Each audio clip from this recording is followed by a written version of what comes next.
Turkey has banned men from soccer games that involve teams sanctioned for unruly fan behavior. All right, it turns out that there were too many fights, too many people running out into the field, too many dramatic situations involving Turkish men. So they've decided to allow women and children to go to the games for free, and if there are particular teams playing that could cause drama within the crowd, men are banned from that game altogether, which is a very radical approach. What, like, Turkish men fighting causing problems. It's only the whole history of the Turkish people.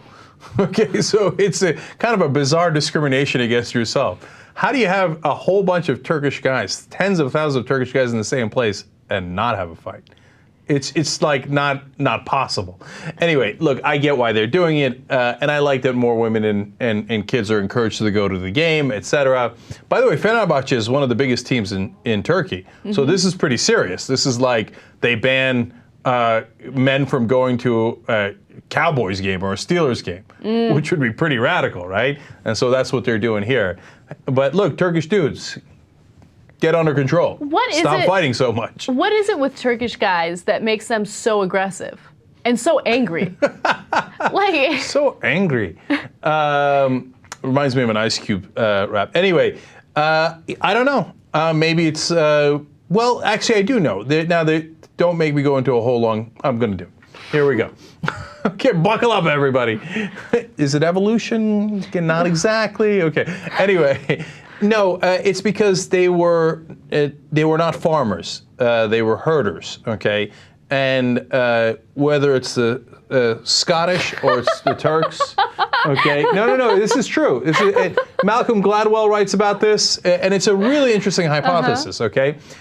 In herding communities, it's much easier to steal, okay? Because if you steal the land, you gotta still farm it. Like in Asia, they do rice farming, which is very work intensive. So that breeds a work intensive culture, right?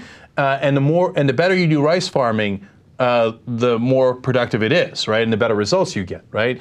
Whereas in France, for example, the farming is only 4 months out of the year. That's why they sit on their ass for 8 months. Okay. And now look, these are gross generalizations, right? But overall, you get that same. This gets almost bred into the people.